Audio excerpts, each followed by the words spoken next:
तो भारत ने ऐसा शिकंजा लगाया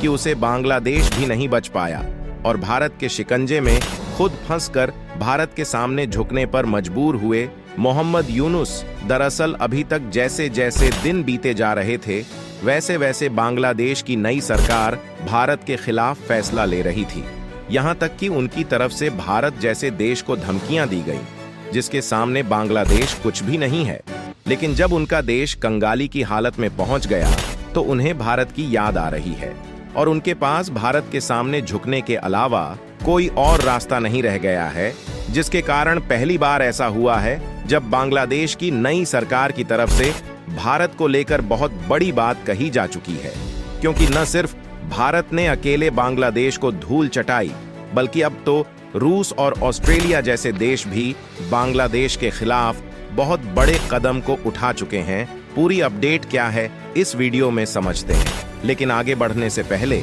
इस वीडियो को एक लाइक करके चैनल को सब्सक्राइब जरूर कर लीजिए, क्योंकि यह आपके लिए 1 सेकंड का काम है लेकिन इससे हमारी काफी बड़ी मदद होती है। दरअसल पिछले कुछ दिनों में जिस तरीके से चीन की गोद में बैठकर मोहम्मद यूनुस ने भारत के खिलाफ फैसले लिए थे, इसका अंजाम तो उन पर भारी पादना ही था। क्योंकि बांग्लादेश ने कुछ दिनों पहले तेवर में आकर भारत के लिए उनकी तरफ से सप्लाई की जाने वाली हिल्सा फिश के एक्सपोर्ट को रोक दिया और बांग्लादेश की नई सरकार ने भारत में हिल्सा फिश की सप्लाई को ऐसे समय बंद किया जिस समय भारत के लोगों को इस मछली की काफी ज्यादा जरूरत है। क्योंकि 1 महीने के भीतर दुर्गा पूजा आने वाली है और पश्चिम बंगाल के लोग इसी हिल्सा मछली को अनुष्ठान के रूप में चढ़कर पूजा करते हैं और दुर्गा पूजा को धूमधाम से मनाने के बाद खिचड़ी के बाद हिल्सा मछली को खाना बेहद ही पसंद करते हैं, जिससे हर साल दुर्गा पूजा के आने से पहले ही इस मछली की डिमांड काफी ज्यादा बढ़ जाती है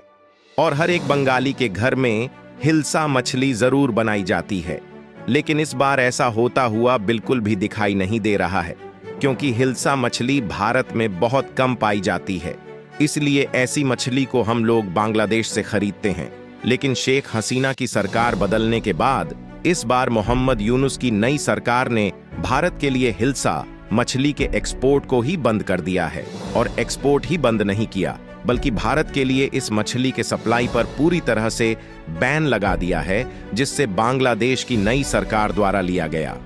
यह फैसला भारत को बिल्कुल भी पसंद नहीं आ रहा है, क्योंकि बांग्लादेश इस तरीके से भारत को ब्लैकमेल करने की कोशिश कर रहा है और उनके द्वारा बार बार भारत पर दबाव बनाया जा रहा है कि भारत तीस्ता नदी के जल समझौते को फाइनल करें, नहीं तो वह इस बात को इंटरनेशनल ही ले जाएंगे। फिलहाल बांग्लादेश को लगा कि वह दुनिया में हिल्सा मछली के सबसे बड़े प्रोड्यूसर और एक्सपोर्टर है, जिससे यदि उनके द्वारा भारत को हिल्सा मछली का एक्सपोर्ट बंद कर दिया जाएगा तो भारत उनके साथ तीस्ता जल बंटवारे समझौते पर सहमत हो जाएगा। लेकिन उसे समय बांग्लादेश की नई सरकार शायद भूल चुकी थी कि उनके द्वारा इस तरीके की बातें भारत से कही जा रही हैं, जिससे अगर भारत ने एक भी कम बांग्लादेश के खिलाफ बढ़ा दिया तो उन्हें मिट्टी में मिलने से कोई भी नहीं रोक सकता। और इसी बीच जब अदानी ग्रुप को लगा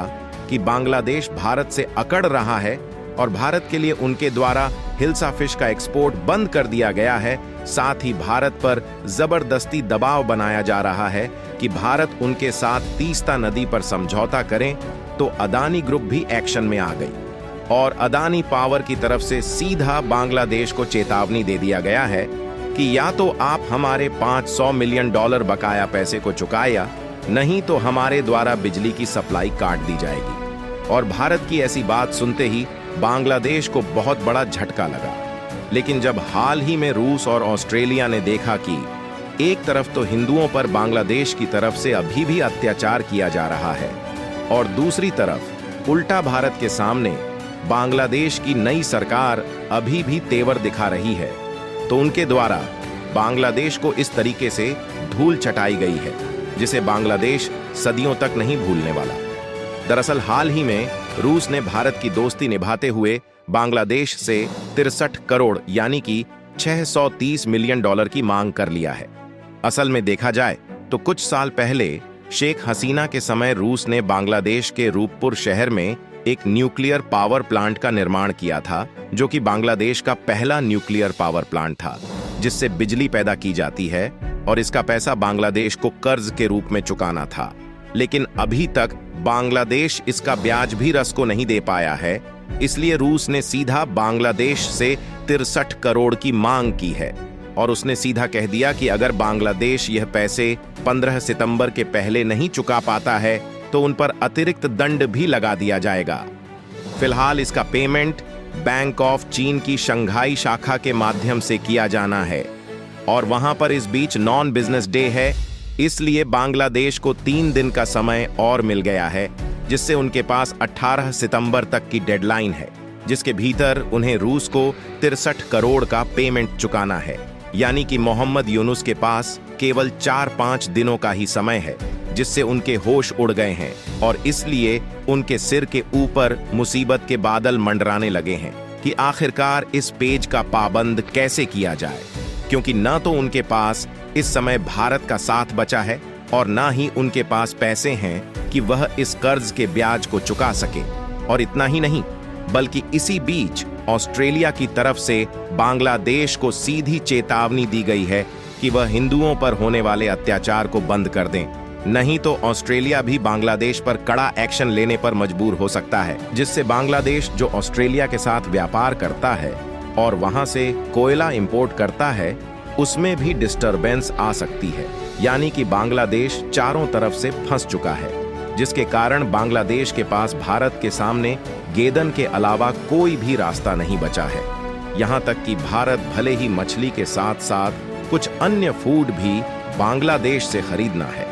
लेकिन इससे कहीं ज्यादा खाने पीने की वस्तुएं जैसे कि दाल चावल और गेहूं के साथ साथ प्याज और आलू जैसी अनेकों सब्जियां भारत भी बांग्लादेश में एक्सपोर्ट करता है। इसलिए एक्सपर्ट की तरफ से यह बात सामने आने लगी कि भारत भी जल्द ही बांग्लादेश के लिए इन सब का एक्सपोर्ट बंद कर सकता है, जिससे बांग्लादेश की नई सरकार को लगा कि भारत से धीरे धीरे उनके रिश्ते बिगड़ रहे हैं और भारत इन सब की सप्लाई बांग्लादेश के लिए बंद कर सकता है। तो उनका झुकाव भारत की तरफ से देखने को मिल रहा है, क्योंकि बांग्लादेश की नई सरकार मोहम्मद यूनुस को यह बात अच्छे तरीके से मालूम है कि भारत ही एक ऐसा देश है जो बांग्लादेश में ऐसे समय भी खाने पीने के वस्तुओं की सप्लाई कर रहा है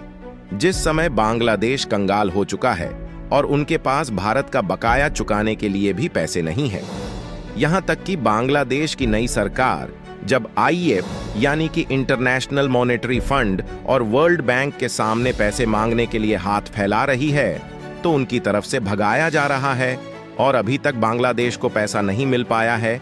जिससे सारे रास्ते बंद होने के बाद भारत के साथ रिश्तों को लेकर बांग्लादेश की अंतिम सरकार के प्रमुख मोहम्मद के और बदले नजर आ रहे हैं, और उन्होंने भारत के साथ रिश्ते सुधारने की बात कही है, और जो तीस्ता नदी के जल बंटवारे समझौते पर दबाव बना रहे थे उसको यह खुद भारत के साथ सहमत जताने के लिए तैयार है। फिलहाल आपको क्या लगता है कि आगे चलकर बांग्लादेश के साथ क्या होने वाला है? अपनी राय कमेंट में जरूर बताएं, और हमने इस वीडियो में सही जानकारी लाने के लिए काफी ज्यादा रिसर्च किया है। उसके लिए वीडियो को एक लाइक करके अपने मित्रों तक शेयर जरूर करें। इसी तरह और भी नॉलेज वीडियो देखने के लिए चैनल को सब्सक्राइब करके बेल आइकन को जो पर जरूर सेलेक्ट करें। जय श्री राम।